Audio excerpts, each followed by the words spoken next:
ప్రార్థన చేసిన సహోదరులకు వందనాలు. సమయంలో దేవుని మాటలు విందాం. దేవుని సన్నిధానంలో దేవుని మాటలను విందాం. దయచేసి పరిశుద్ధ గ్రంథంలో నుంచి ప్రకటన పుస్తకం 7వ అధ్యాయము. ప్రకటన గ్రంథం 7వ అధ్యాయము. దయచేసి చదువుకుందాం. ప్రకటన గ్రంథం 7వ అధ్యాయము 9వ వచనం నుండి 12వ వచనం వరకు ఉత్తర ప్రత్యుత్తర రీతిన చదువుకుందాం. ప్రకటన గ్రంథం 7వ అధ్యాయము 9వ వచనం నుండి 12వ వచనం వరకు ఉత్తర ప్రత్యుత్తర రీతిన చదువుకుందాం. అటు తరువాత నేను చూడగా, ఇదిగో ప్రతి జనములో నుండి, ప్రతి వంశములో నుండి, ప్రజలలో నుండి, ఆయా భాషలు మాట్లాడు వారిలో నుండి వచ్చి ఎవడనూ లెక్కింపజాలని ఒక గొప్ప సమూహము కనబడెను. వారు తెల్లని వస్త్రములు ధరించుకున్నవారై ఖర్జూరపు మట్టలు చేతపట్టుకొని సింహాసనము ఎదుట గొర్రెపిల్ల ఎదుట నిలువబడి, సింహాసనాసీనుడైన మా దేవునికి గొర్రెపిల్లకును మా రక్షణకై స్తోత్రమని గొప్ప శబ్దముతో ఎలుగెత్తి చెప్పేది. అందరం కలిసి చదువుకుందాం. దేవదూతలందరూ సింహాసనము చుట్టూను, పెద్దల చుట్టూను, ఆ 4 జీవుల చుట్టూను నిలువబడి ఉండిరి. వారు సింహాసనము ఎదుట సాష్టాంగపడి, ఆమేన్, యుగ యుగముల వరకు మా దేవునికి స్తోత్రమును, మహిమయు, జ్ఞానమును, కృతజ్ఞతాస్తుతియు, ఘనతయు, శక్తియు, బలమును కలుగునుగాకని చెప్పుచు దేవునికి నమస్కారము చేసిరి. ఆమేన్. దేవుడి లేఖన భాగమును మన కొరకై ఆశీర్వదించునుగాక. ఈ భాగంలో ప్రభువును ఆరాధించుచున్న గొప్ప జన సమూహాన్ని చూస్తున్నాం. వారు ఎంతమందట? లెక్కింపజాలని గొప్ప సమూహము. ఎంతమంది అండి? లెక్కింపజాలని గొప్ప సమూహము. వారట తెల్లని వస్త్రములు ధరించుకొని ఉన్నారు. వారు ఎంతమందో చెప్పబడింది. వారు ఎటువంటి వస్త్రధారణ కలిగి ఉన్నారో చెప్పబడింది. వారు తమ హస్తములలో ఏమి కలిగి ఉన్నారో కదండి. వారు లెక్కింపజాలని ఒక గొప్ప సమూహము. వారు తెల్లని వస్త్రములు ధరించుకున్నవారు. 3 ఖర్జూరపు మట్టలు చేతపట్టుకొని సింహాసనము ఎదుటను గొర్రెపిల్ల ఎదుటను నిలువబడిరి. వినండి, ఇక్కడ దేవుని సింహాసనము ఎదుట నిలువబడ్డ గొప్ప సమూహమును చూచుచున్నాము. వారు ఎలా ఉన్నారు అంటే లెక్కింపజాలని గొప్ప సమూహము. వారు ఎవరంటే తెల్లని వస్త్రములో ధరించుకున్నవారు. వారెవరండి? తెల్లని వస్త్రములో ధరించుకున్నవారు. 3వదిగా వారు తమ హస్తములలో ఏం కలిగి ఉన్నారండి? ఖర్జూరపు మట్టలు కలిగి ఉన్నారు. గమనించండి, లెక్కింపజాలని సమూహము. వీరెవరు అనగా చూడండి, దీనికి ప్రశ్న వేస్తున్నాడు భక్తుడైన యోహాను. 13వ వచనం, ఇదే అధ్యాయము, ప్రకటన పుస్తకం 7వ అధ్యాయము 13వ వచనం. పెద్దలలో ఒకడు తెల్లని వస్త్రములు ధరించుకొని ఉన్న వీరెవరు, ఎక్కడ నుండి వచ్చిరని నన్ను అడిగాను. చాలు, వినరా? పెద్దల్లో ఒక ఆయన అడుగుతున్నాడు, వీరెవరండి? వీరు తెల్లని వస్త్రాలు ధరించుకున్నారే, వీరు ఎక్కడి నుంచి వచ్చారు అంటే 14వ వచనంలో సమాధానం చెప్తున్నాడు. వీరు మహాశ్రమల నుండి వచ్చారు, గొర్రెపిల్ల రక్తములో తమ వస్త్రములో ఉదుక్కున్నారు. గమనించండి, వీరెవరు అంటే గొర్రెపిల్ల రక్తములో తమ వస్త్రములను ఉతుక్కున్నవారు. గమనించండి, వీరెవరనగా దేవుని యొక్క రక్తములో కడుగబడి రక్షింపబడిన దేవుని పిల్లలు. దీని అర్థం అదే. ఎందుకు అంటే గొర్రెపిల్ల క్రొత్త నిబంధనకు గుర్తు. క్రొత్త నిబంధనలోనే గొర్రెపిల్ల అనే మాట మనకు కనబడుతుంది. అయితే ఈ గొర్రెపిల్ల క్రొత్త నిబంధనకు మాత్రమే సంబంధించినడా అంటే కాదు. ఇదే ఈరోజు మన ధ్యానాంశం. గమనించండి, వీరుట గొర్రెపిల్ల రక్తములో తమ వస్త్రములను ఉతుక్కొని వాటిని తెల్లగా చేసుకున్నారు.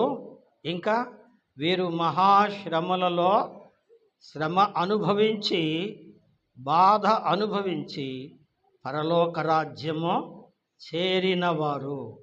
అందుకే భక్తుడైనటువంటి ప్రియులారా, భక్తుడైనటువంటి చూడండి 14వ అధ్యాయము అపోస్తలుల కార్యముల గ్రంథము 14వ అధ్యాయము ఏమండి 22వ వాక్యం. భక్తుడైన పౌలు ఇలా చెప్తున్నాడు. ఏమని? శిష్యుల మనస్సులు దృఢపరిచి విశ్వాసమందు నిలకడగా ఉండవలెననియు అనేక శ్రమలను అనుభవించి మనము దేవుని రాజ్యము ప్రవేశింపవలెననియో వినరా? ఏంటంట? శిష్యుల హృదయాలను లేదా మనసులను ఆయన దృఢపరుస్తున్నారు. వారికి చెప్తున్నాడు, ఏమంటున్నాడండి? మనము అనేక శ్రమలను అనుభవించి దేవుని రాజ్యం చేరాలంటే, పరలోక రాజ్యం చేరాలంటే దేవుని పిల్లలు అనుభవించాలట, మహాశ్రమలను అనుభవించాలి. అందుకే మనము అనేక శ్రమలను అనుభవించి దేవుని రాజ్యము చేరవలసి ఉన్నది అంటున్నాడు. అదేవిధంగా ప్రకటన గ్రంథంలో మనం చదివాము. వీరెవరు అంటే గొర్రెపిల్ల రక్తములో తమ వస్త్రాలు ఉతుక్కున్న వాళ్ళు, తరువాత వీరు మహాశ్రమల నుండి వచ్చినవారు. ప్రియులారా, గొర్రెపిల్ల అంటే మనకు తెలుసు. గొర్రెపిల్ల అనగా యేసుక్రీస్తు. ఆ వివరణ కూడా మనం విందాం. కాబట్టి యేసుక్రీస్తు రక్తములో తమ వస్త్రములు అంటే ప్రకటన గ్రంథం 19వ అధ్యాయము 6-7 వచనాల ప్రకారం ఏమండి? క్రియలు అని మనం చదువుకున్నాం. ఆమె ధరించుకొనుటకు ప్రకాశమానమును నిర్మలమునైన సన్నపు నార బట్టలు ఆమెకు ఇవ్వబడెను. అవి పరిశుద్ధుల నీతి క్రియలు అని వ్రాయబడ్డాయి. కాబట్టి క్రియలు అంటే జీవితాలు గొర్రెపిల్ల రక్తములో అనగా యేసు రక్తములో తమ జీవితాలని కడుక్కున్నవారు వీరు కదండి. నిజమే, వాక్యంలో ఉంది. మొదటి యోహాను పత్రిక 1వ అధ్యాయము 9వ వచనం ప్రకారం మన పాపములను మనము ఒప్పుకొనిన ఎడల ఆయన నమ్మదగిన వాడు, నీతిమంతుడు గనుక ఆయన మన పాపములను క్షమించి సమస్త దుర్నీతి నుండి మనలను పవిత్రులనుగా చేస్తాడు.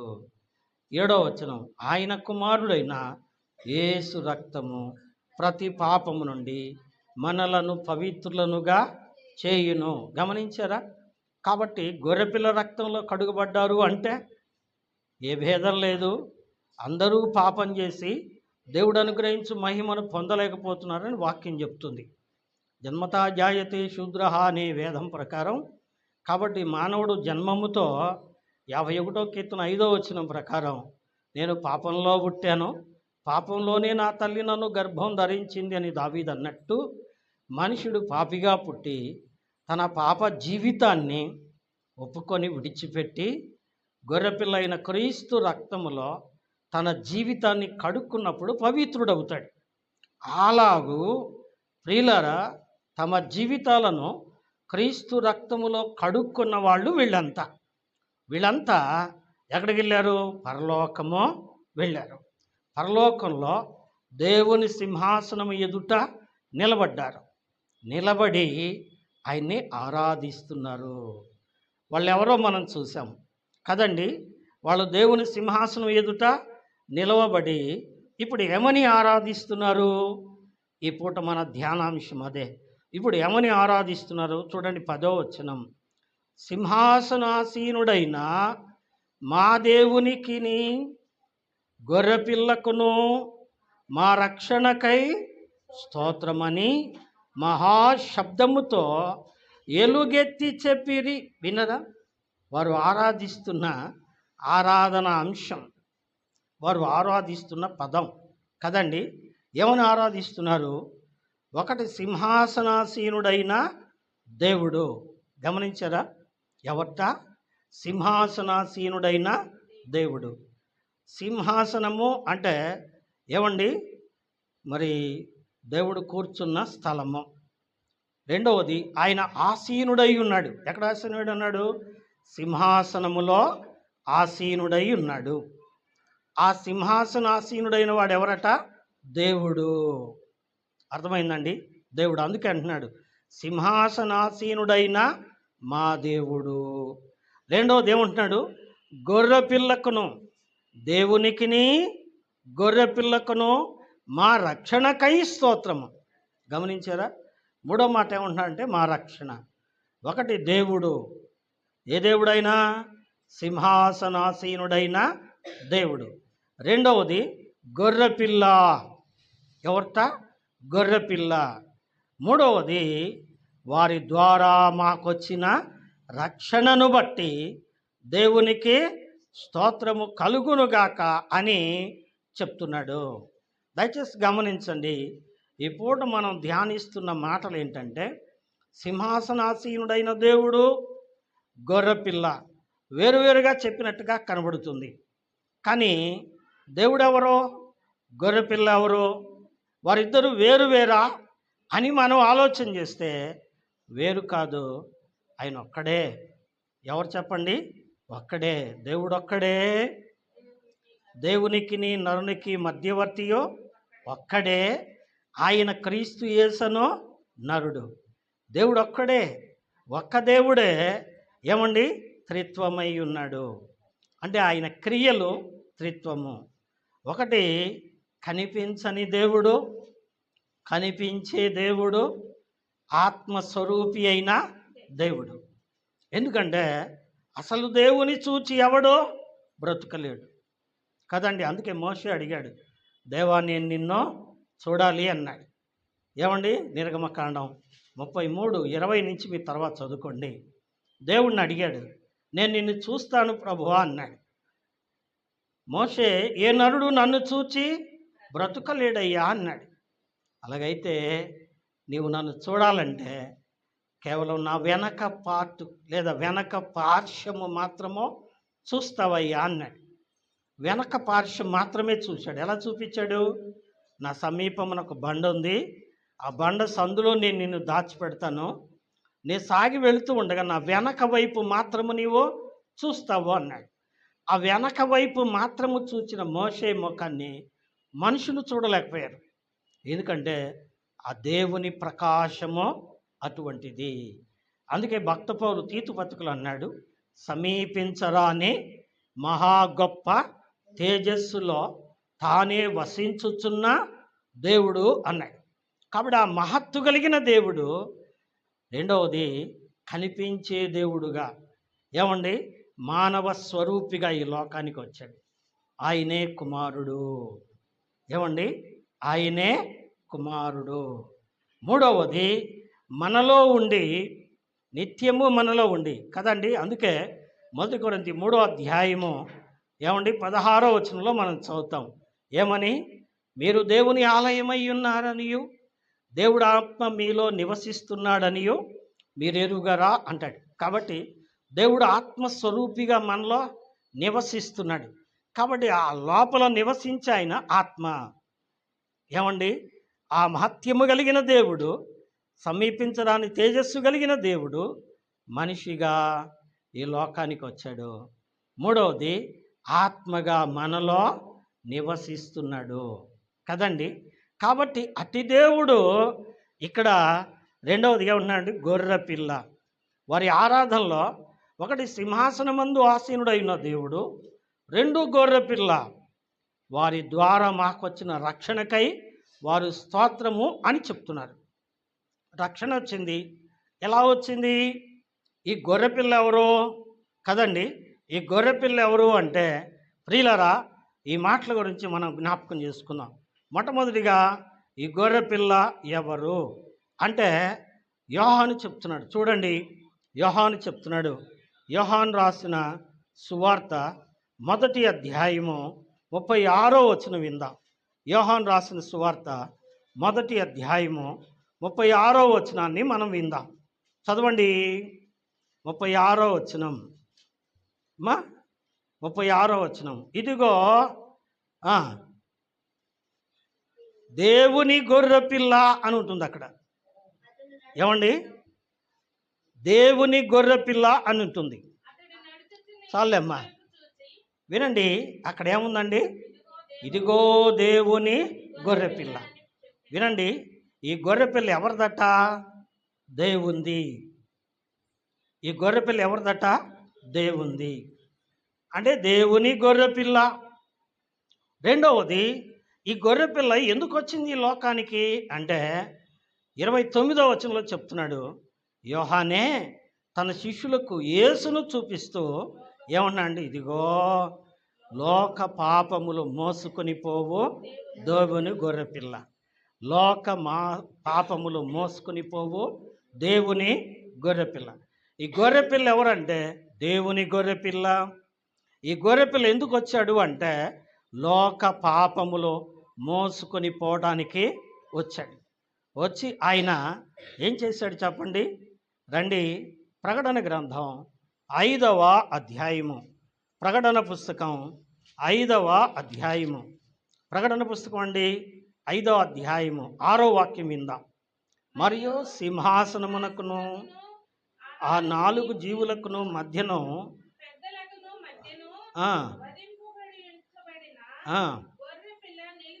చాలమ్మా. 12వ వచనం.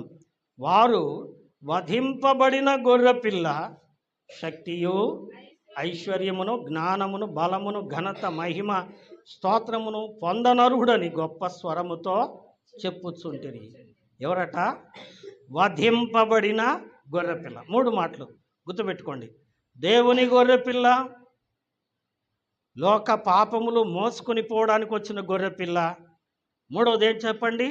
వధించబడిన గొర్రెపిల్ల. బాగా వినండి, వధించబడిన గొర్రెపిల్ల. ఎందుకు వధించబడ్డాడు? ఎప్పుడు వధించబడ్డాడు? ఏమండి? ఎందుకు వధించబడ్డాడు? ఎప్పుడు వధించబడ్డాడు? 4వ మాట మనం విందాం. చదవండి. ప్రకటన గ్రంథం 13వ అధ్యాయము 8వ వాక్యం విందాం. ప్రకటన గ్రంథం 13వ అధ్యాయము 8వ వచనం. అనగా జగదుత్పత్తి మొదలుకొని వధింపబడి ఉన్న గొర్రెపిల్ల. చాలు. ఎప్పుడు వధించబడ్డాడండి? జగదుత్పత్తి మొదలుకొని. ఏమండి? From the beginning of the world అని ఇంగ్లీష్లో ఉంటుంది. అంటే ఈ జగత్తు ప్రారంభములోనే ఆయన వధింపబడ్డాడు. అంటే ఆయన వధించబడుట వలననే జగత్తు ప్రారంభమైందా? ఏమిటి దీని అర్థం? మనం అర్థం చేసుకోవాలి. ఏమిటి దీని అర్థం? గమనించండి. అందుకోసం దైవ గ్రంథంలో నుంచి కొన్ని మాటలు మీకు పరిచయం చేస్తా. దేవుడు వధించబడ్డాడు, యేసయ్య వధించబడ్డాడు, గొర్రెపిల్ల వధించబడింది. ఎప్పుడు వధించబడ్డాడయ్యా అంటే, దేవుని బిడ్డలారా, ఎప్పుడండి? జగత్తు ఉత్పత్తి మొదలుకొని వధించబడిన గొర్రెపిల్ల. ఈ జగత్తు ఉత్పత్తి ఎప్పుడు జరిగింది? ఏమండి? చూద్దాం దేవుని వాక్యంలో. మొట్టమొదటిగా ఆదికాండ గ్రంథం 2వ అధ్యాయము 7వ వచనం. ఆదికాండ గ్రంథం 2వ అధ్యాయము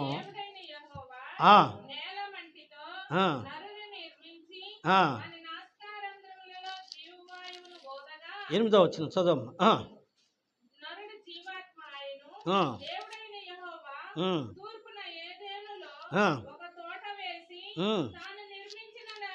నరుని చాలండి.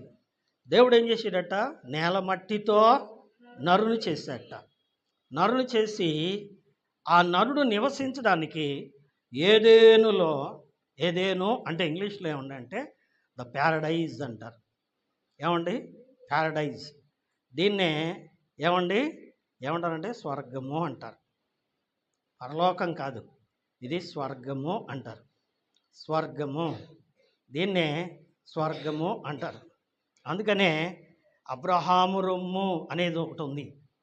అబ్రహాము రొమ్ము కదండి, అదొక అర్థం. దాని అర్థాల తర్వాత చెప్పుకుందాం. ఈ ప్యారడైజ్ అనేది ఎక్కడుంది అంటే ఇప్పుడు మరుగ్గా ఉంది. ఇది దేవుడు సృష్టించిన మొట్టమొదటి మానవుడు ఉన్న స్థలం. అది భూమి కాదు, అది భూమి కాదు. భూమిని దేవుడు సృజించాడు, కానీ అదొక ప్రత్యేకమైన స్థలం. దాన్ని ఏమన్నారంటే పారదైసు అన్నారు. ఏమన్నారు? పారదైసు. It is called paradise. పారదైసు. ఈ పారదైసులో దేవుడు మొట్టమొదట మనిషిని సృజించి అందులో పెడితే 3వ అధ్యాయంలోకి వచ్చేటప్పటికి ఏం జరిగిందండి? ఆ మనిషి ఒంటరిగా ఉన్నాడని దేవుడు ఏం చేశాడు? ఆ మనిషి కోసం సాటి అయిన సహాయాన్ని సృజించాడు. ఇవన్నీ మనకు తెలిసిన మాటలే. అతనికి గాఢ నిద్ర కలుగజేసి అతని పక్కటెముకను తీసి అతనికి నారి స్త్రీనిగా నిర్మించి ఇచ్చాడు. 3వ అధ్యాయంలోకి వచ్చినప్పటికీ ఆ స్త్రీ సర్పము మాట విని ఏం చేసిందండి? పాపము చేసింది. దేవునికి కోపం వచ్చింది. ఇప్పుడు వారు ఎట్టున్నారట? వారు ఎట్టున్నారు? త్వరగా వాక్యంలో చూద్దాం. చూడండి, 8వ వచనం, 3వ అధ్యాయము 8వ వచనం. చల్లబోట ఆదామును అతని భార్యను తోటలో సంచరించుతున్న దేవుడైన యెహోవా స్వరం విని దేవుడైన యెహోవా ఎదుటికి రాకుండా తోట చెట్ల మధ్య దాక్కొని. చాలు. మీరు గమనిస్తూ ఉండండి. దేవుడైన యెహోవా చల్లబోట ఆ ఏదెను తోటలోకి వచ్చాట. ఎందుకు? అవ్వ ఆదామును కలుసుకోవడానికి. అయితే దేవుడిని చూసినప్పుడు వాళ్ళు ఏం చేశారట? చెట్ల చాటున దాక్కున్నారట. దాక్కున్నప్పుడు అక్కడ దేవుడు అడుగుతున్నాడు, ఏంటా పిలుస్తున్నప్పుడు రావేంటి? ఎందుకు రావు అంటే, ప్రభువా నీ స్వరం విన్నప్పుడు నేను దిగంబరినై ఉన్నానని నాకు అర్థమైంది, అందుకని సిగ్గుపడి రాలేదయ్యా అన్నాడు. నువ్వు దిగంబరిగా ఉన్నావని నీకు ఎవడు చెప్పాడు? నేను తినవద్దన్న పండు తిన్నావా అని అడిగాడు. అప్పుడు అతను అంటాడు, నీవు నాకు ఇచ్చిన ఈ భార్య నాకు ఇచ్చింది, అందుకనే తిన్నాను. ఇప్పుడు వారు సిగ్గుపడుతున్నారు దేవుడి దగ్గరికి రావడానికి. అంతకుముందు గమనించండి, పసిబిడ్డలు ఉన్నారు. పసిబిడ్డలు ఉన్నారు. పసిపిల్లలు ఒకవేళ ఒకే ఏజ్ కదండి, ఒకే ఏజ్ అనుకోండి. ఈ పిల్లలు కలిసి ఆడుకుంటారు. బట్టలు లేవనుకోండి, కలిసి ఆడుకుంటారా? ఒరే నీకు బట్టలు లేవని అంటారా? అనరు. ఎందుకు చెప్పండి? వారికి సిగ్గు తెలీదు.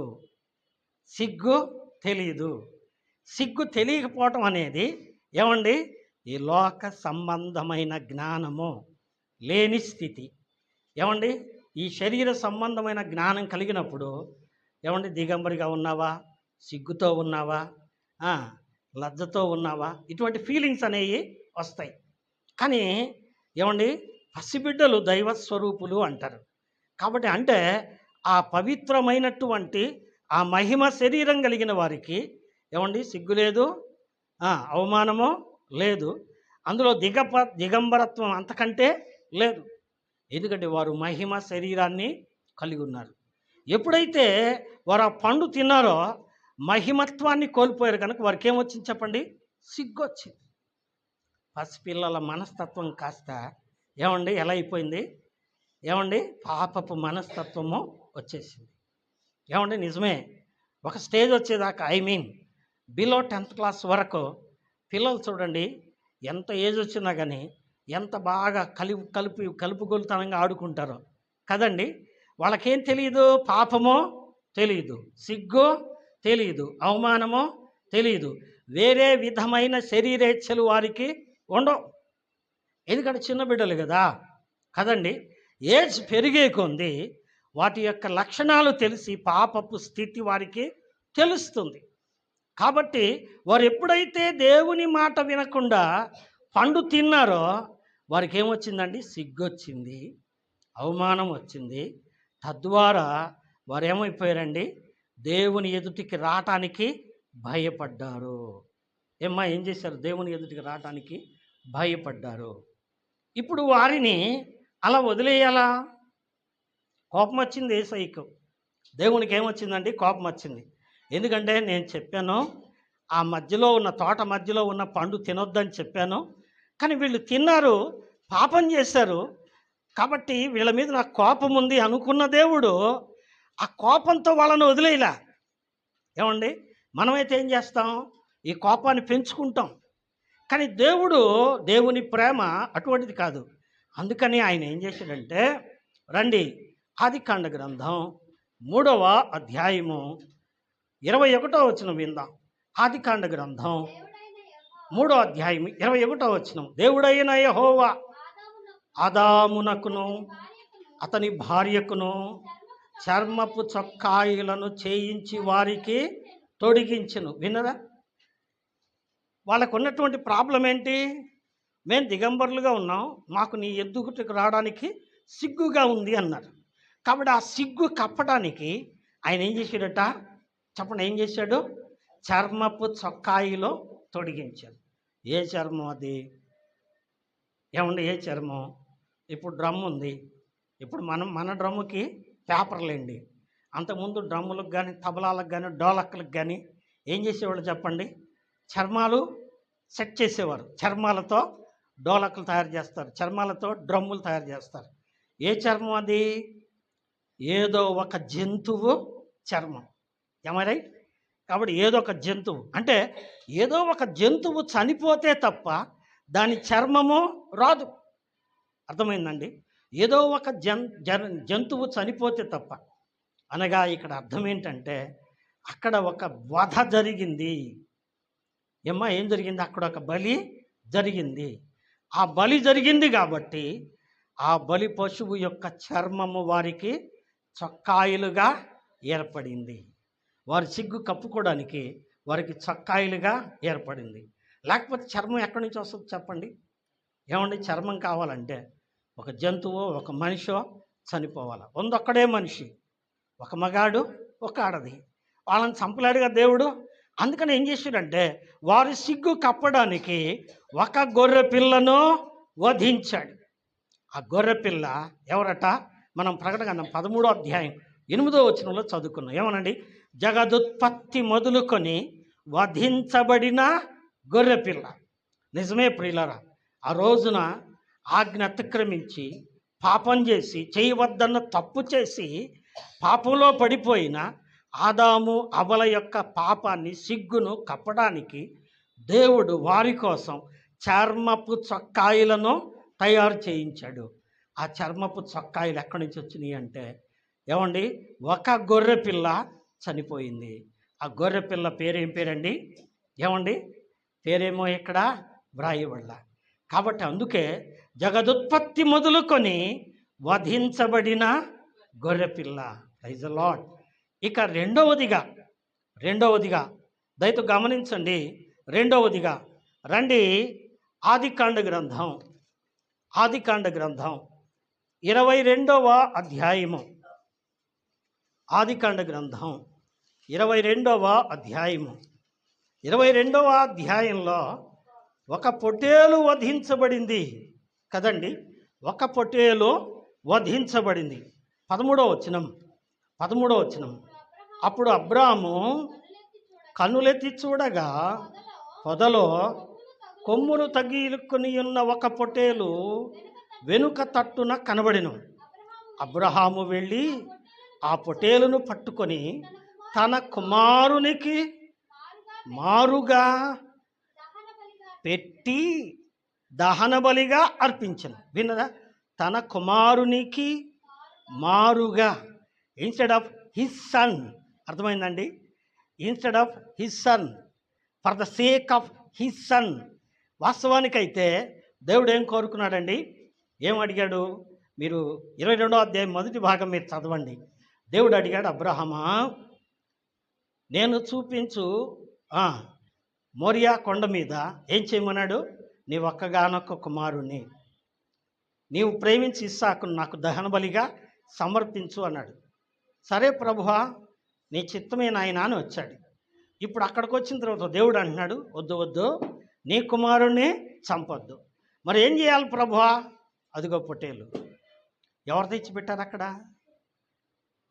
ఏమండి? అబ్రహాము కన్నులెత్తి చూడగా అక్కడ ఒక పొట్టేలు ఉంది. దాని కొమ్ములు ఎక్కడున్నాయి? చెట్లో ఇరుక్కొని ఉన్నాయి. చూచాడు. ఇప్పుడు అంటున్నాడు, నీ కుమారుడికి బదులుగా, చెప్పండి, నీ కుమారుడికి బదులుగా ఆ పొట్టేలును వధించు. ఏమండి? ఇస్సాకుకు బదులుగా వధించబడిన గొర్రెపిల్ల. Praise the Lord. ఒకటి మానవుని పాపానికి బదులుగా, పాప క్షమాపణ కొరకై, ఏమండి, లోక పాపములు మోసుకొని పోవు దేవుని గొర్రెపిల్లగా చనిపోయి వారి సిగ్గు కప్పి చర్మపు చొక్కాయిలు ఇచ్చిన జగదుత్పత్తి మొదలుకొని వధించబడిన గొర్రెపిల్ల. రెండవది, వాస్తవానికైతే పాపం చేసిన వాడిని ఏం చేయాలి చెప్పండి? చట్టం ఏం చెప్తుందంటే, ఎవడైతే పాపం చేశాడో వాడికే శిక్ష విధించాలి. ఏమండి? అందుకే ధర్మశాస్త్రంలో ఉంది, ద్వితీయోపదేశకాండము 23వ అధ్యాయము మనం చదువుకుంటూ వెళితే అక్కడ ఉంది, ఎవడు పాపం చేసి మరణ శిక్షకు తగిన పాపం చేస్తాడో వానిని మాను మీద వేలాడదీసి చంపాలి అని ఉంది. అయితే పాపం చేసింది ఎవరు? మనమే కదండి. మనలో తప్పు ఉంది, మనలో పాపం ఉంది. అయితే ఎవరు చనిపోవాలి? తప్పు చేసిన వాళ్ళే చనిపోవాలి కదండి. అయితే తప్పు చేసిన మనిషిని చంపటం దేవునికి ఇష్టమో లేదు. ఎందుకంటే ఆయన కరుణ కలిగిన దేవుడు గనుక ఆ మానవునికి బదులుగా, ఏమండి, మనుషులకు బదులుగా వధించబడడానికి, ఏమండి, అదిగో పొదలలో చిక్కుకొనిన పొట్టేలు, ఇస్సాకుకు బదులుగా వధించబడిన గొర్రెపిల్ల. ఒకటి పాపం కొరకై వధించబడిన గొర్రెపిల్ల, రెండు మనిషి మరణం కొరకై వధించబడిన గొర్రెపిల్ల. ఏమండి? సావు ఖాయమా, సంసారం ఖాయం అంటే ఏది ఖాయం చెప్పండి? సావే ఖాయం. అయితే చావులు రెండు ఉన్నాయి. మొదటిది దేహ సంబంధమైన మరణము, రెండవది ఆత్మ సంబంధమైన మరణం. వాక్యంలో ఉంది, ప్రకటన 21:8, పిరికివారు, అవిశ్వాసులు, అసహ్యులు, నరహంతకులు, వ్యభిచారులు, మాంత్రికులు, విగ్రహాదికులు, అబద్ధికులు ఇట్టి వారందరూ అగ్ని గంధకములతో మండు గుండములో పాలు పొందదు. ఇది రెండవ మరణం, ద సెకండ్ డెత్ అంటారు. ఆ రెండవ మరణము ఎవరు పొందుతారు చెప్పండి? ఆత్మ పొందుతారు. అందుకని లూకాసు వార్త 16వ అధ్యాయంలో ధనవంతుడు ఆ బాధపడుతున్నాడు పాతాళంలో కదండి. అట్టి మరణాన్ని తప్పించడానికి మనుషులకు బదులుగా వధించబడిన గొర్రెపిల్ల. ఏమండి? మనుషులకు బదులుగా వధించబడిన గొర్రెపిల్ల. ఏమండి? వధించబడిన గొర్రెపిల్ల. ఎప్పుడు వధించబడ్డాడు? జగత్తు పునాది వేయబడక మునిపే వధించబడిన గొర్రెపిల్ల. ఇప్పుడు రండి, ఇంకొక మాట కూడా మనం చదువుదాం. నిర్గమకాండం అండి 12వ అధ్యాయము. నిర్గమకాండము 12వ అధ్యాయము 5-6 వచనాలు విందాం. 5-6 వచనాలు. ఆ గొర్రె పిల్లను భుజించుటకు ప్రతివాని భోజనమును పరిమితిని బట్టి వారు లెక్కింపవలెను. నిర్దోషమైన ఏడాది మగపిల్లను తీసుకొనవలెను. చాలండి. ఇంకో మాట కూడా నేను జ్ఞాపకం చేస్తాను.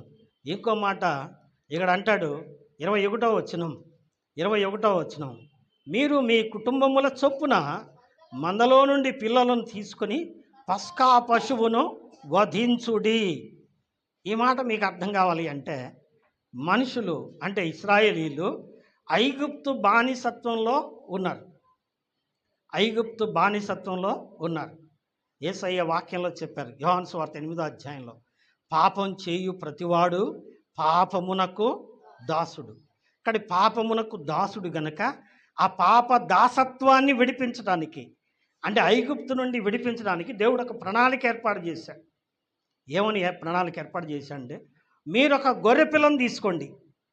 ఆ గొర్రెపిల్ల ఎలా ఉండాలి అంటే ఏ పాపము లేని నిర్దోషమైన గొర్రెపిల్ల. ఏమండి, వేదంలో రాయబడి ఉంది, సర్వ పాపోపహరణం రక్తప్రోక్షణం అవశ్యం తద్రక్తం పరమాత్మేన పుణ్యదాన బలియాగమని. అంటే సర్వమానవాళి పాపం పరిహారించబడాలి అంటే ఏం చేయాలి? రక్తము చిందించబడాలి. అది ఎటువంటి రక్తము కావాలి అంటే పరమాత్ముడు, అంటే పరమ ఆత్మ, అంటే పాపము లేని, మనుష్య సంబంధము లేని పరమాత్ముడు, పుణ్యాత్ముడు యొక్క రక్తం కావాలి. పుణ్యాత్ముడు ఎవరు ఈ లోకంలో? ఏ భేదం లేదు, అందరూ పాపులే. ఏమండి, మనుషులందరూ పాపులే. ఎలా పుడుతున్నారు? జన్మతా జాయతే శూద్ర, జన్మముతో పాపిగా పుడుతున్నాడు. కానీ పాపి అయిన మనిషిని రక్షించడానికి ఎవరు రక్తం కావాలి? పాపము లేనివాని రక్తం కావాలి. అట్లాంటి ఎవరు లేరు. అందుకనే దేవుడే మనిషిగా పుట్టి మానవుని పాప పరిహారం కొరకు చనిపోవాలి గనుక దానికి ముంగుర్తుగా ఆనాడు ఐగుప్తులో మనుషులను బానిసత్వం నుంచి విడిపించడానికి పస్కా గొర్రె పిల్లను వధించారు. ఏ గొర్రె పిల్ల చెప్పండి? పస్కా గొర్రె పిల్ల. ఆ పస్కా గొర్రె పిల్లను వధించి ఆ గొర్రె పిల్ల రక్తాన్ని ద్వారబంధకములకు పూసుకున్న వారికి ఏ మరణం రాలా. కానీ ఐగుప్తు ఇళ్లలో తొలిచూలు పిల్లలందరూ చచ్చిపోయారు కదండి. అంటే మరణం తప్పించేది ఏంటి చెప్పండి? గొర్రెపిల్ల రక్తం. గొర్రెపిల్ల రక్తం. ఎవరి పస్కా పశువు? రండి, మూడవదిగా 1 కొరింథీ పత్రిక 5వ అధ్యాయము 7వ వాక్యం విందాం. కొరింథీయులకు రాసిన 1 పత్రిక 5వ అధ్యాయము 7వ వచనం. 7వ వచనం.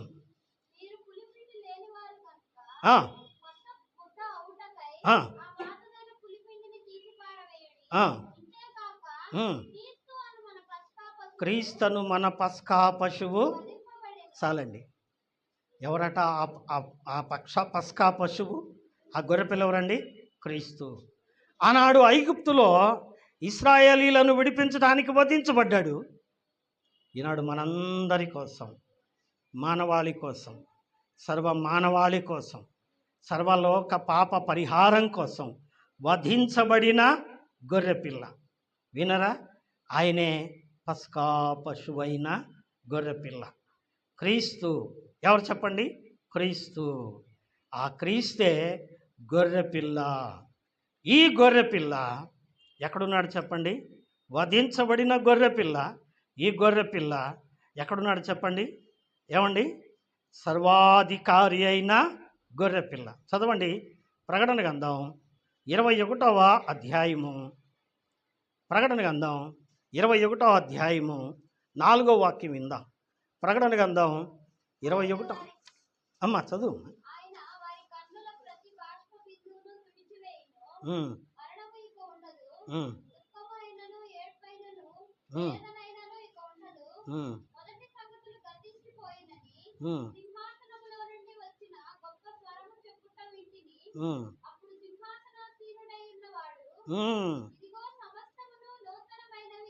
చాలండి.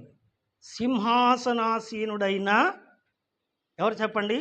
సింహాసనాసీనుడైన గొర్రెపిల్ల. ఎవరు? సింహాసనాసీనుడైన గొర్రెపిల్ల. బాగా అర్థం చేసుకోండి. ఇంకో మాట కూడా చదువుతాను.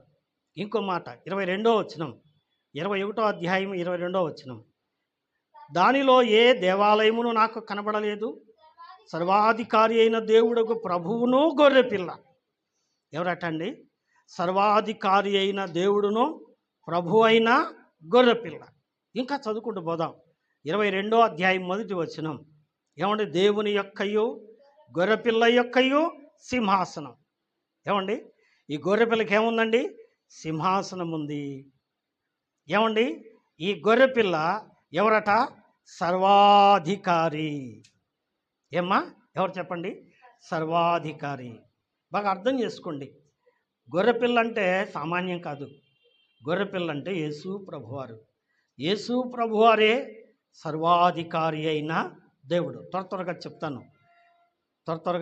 రోమీలకు రాసిన పత్రిక 9వ అధ్యాయము 5వ వచనం. యేసుక్రీస్తుని గురించి చెప్తూ అక్కడ చెప్తాడు. ఏమంటా అండి? ఈయన సర్వాధికారి అయిన దేవుడయ్యుండి నిరంతరము స్తోత్రార్హుడై ఉన్నాడు అంటాడు. ఎవరైనా? యేసుక్రీస్తు సర్వాధికారి అయిన దేవుడయ్యుండి నిరంతరము స్తోత్రార్హుడై ఉన్నాడు.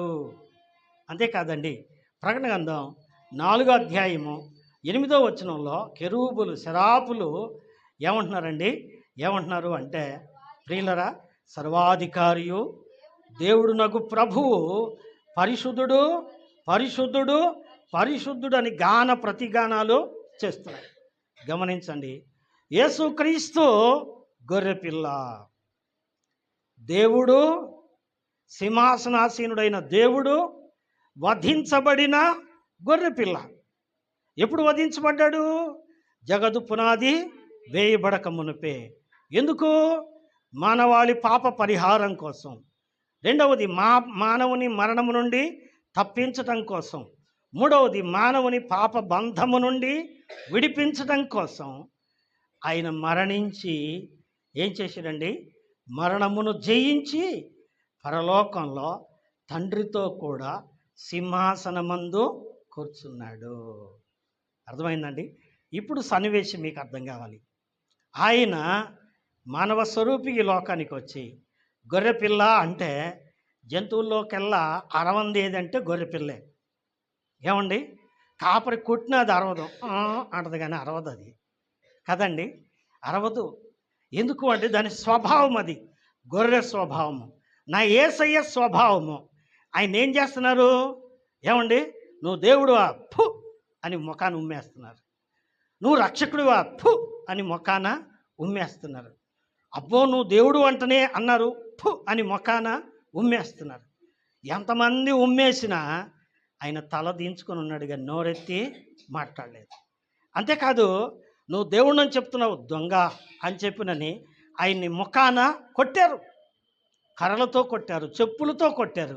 ఎన్నిసార్లు కొట్టినా ఆయన నోరు మెదపలేదు. అందుకే యెషయా అంటాడు, బొచ్చు కత్తిరించు వాని ఎదుట గొర్రె మౌనంగా ఉన్నట్టు ఆయన మౌనముగా ఉండెను. గొర్రె ఎట్లా ఉంటుందండి? మౌనంగా ఉంటుంది. దేవుని బిడ్డలు ఎలా ఉండాలి? ఉదికమంటే చెంగు పైకి గట్టి తగాదకు పోయి చూసుకుందాం నీ అంతు నా అంతు అనేది దేవుని బిడ్డల లక్షణమా? నో, కాదు. సహించుకోవటం దేవుని బిడ్డల లక్షణం. లోబట్టం దేవుని బిడ్డల లక్షణం. దేవుని నామానికి స్తోత్రం. ఆయన గొర్రెగా ఉండటానికి కారణం ఏంటంటే, గమనించండి, ఆ గొర్రెను వధించడానికి తీసుకెళ్తారు. మేకలు అయితే కొట్టకలాడతాయి. ఏమండి, చంపడానికి తీసుకెళ్ళినప్పుడు కొట్టకలాడతాయి. పందులను కూడా తీసుకెళ్తారు చంపడానికి. అదేం చేసి గింజుకొని పారిపోద్ది. కానీ గొర్రె పారిపోదండి. పట్టుకొని తీసుకెళ్ళి ఆడ పెడతాడు, మెల్లగా నరికేస్తాడు. నరుక్కుంటే నరుక్కోయి అన్నట్టు తల ఉంచుకొని అక్కడే ఉండదు, కానీ పారిపోదు. మరణము నుండి వెనుకాడదు గొర్రె. ఏమండి, వధించబడడానికి కనుక చావడానికి సిద్ధమైనది గొర్రె పిల్ల. అందుకని యేసయ్య గొర్రె పిల్ల కదండి. నిజమే, ఈయన సర్వాధికారి అయిన దేవుడైన గొర్రెపిల్ల, సింహాసనమందు ఆసీనుడయ్యున్న గొర్రెపిల్ల. ఏమండి, ఇప్పుడు రండి, ప్రకటన గ్రంథం 5వ అధ్యాయము 6వ వచనం. ప్రకటన గ్రంథం 5వ అధ్యాయము. మరియు సింహాసనమునకును ఆ 4 జీవులకును పెద్దలకును మధ్యను వధింపబడినట్లుండిన గొర్రెపిల్ల, వధింపబడినట్లుండిన గొర్రెపిల్ల. It seems slain. ఎలా కనబడుతుందండి? వధించబడ్డట్టుగా కనబడుతుంది. ఎక్కడ చూస్తున్నారు వాళ్ళు? పరలోకంలో. వాస్తవానికి వధించబడింది ఎక్కడ? భూలోకంలో. ఎక్కడండి? కల్వరి కొండ మీద ఆయన చనిపోయాడు. కల్వరి కొండ మీద తలలో ముళ్ళ కిరీటం పెట్టారు. కల్వరి కొండ మీద చేతుల్లో చీలలు కొట్టారు, కల్వరి కొండ మీద కాళ్ళల్లో చీలలు కొట్టారు, సిలువ మాను మీద వేలాడదీశారు. అప్పుడు అయినాయి ఏంటి చెప్పండి? గాయాలు. తల్లో గాయాలు, చేతుల్లో గాయాలు, కాళ్ళలో గాయాలు. ఇప్పుడు ఆయన ఎక్కడున్నాడు? పరలోకంలో ఉన్నాడు. ఏమ్మా ఎక్కడున్నాడు చెప్పండి? పరలోకంలో ఉన్నాడు. పరలోకంలో వాళ్ళు చూస్తున్నప్పుడు ఎట్ట కనపడుతున్నాడు అండి? ఏమండి ఎట్ట కనపడుతున్నాడు? వధించబడినట్టుగానే కనపడుతున్నాడు. అంటే ఆ గాయాలు అట్నే ఉన్నాయి, ఆ గాయాలు అట్నే ఉన్నాయి. అందుకే పాట పాడతాడు భక్తుడు ఏమని? ముండ్ల మాకుటంబైన తలను చూసి స్వర్ణ కిరీటం పెట్టి ఆనందింతు, ముండ్ల మాకుటంబైన తలను చూసి స్వర్ణ కిరీటం పెట్టి ఆనందింతు, కొరడాతో కొట్టబడిన వీపును చూచి, కొరడాతో కొట్టబడిన వీపును చూచి, ప్రతి ఒక్క గాయమును ముద్దాడేదన్, ప్రతి ఒక్క గాయమును. Praise the Lord, praise the Lord. కనుక ప్రియులారా ఏం చేస్తాడట? ఆ గాయాలన్నిటినీ చూసి ఏం చేస్తున్నట్ట? పరలోకం పోయి, అయ్యా నా కోసం నీ చేతుల్లో గాయాలయ్యా, నా కోసం నీ కాళ్ళలో గాయాలయ్యా, నా కోసం నీ తలలో గాయాలు, నా కోసం ఎన్ని గాయాలు పొందేవయ్యా. నిజమే ప్రియులారా, నిజమే. ఎవరి కోసం పొందాడు? ఏమండి ఎవరి కోసం పొందాడు?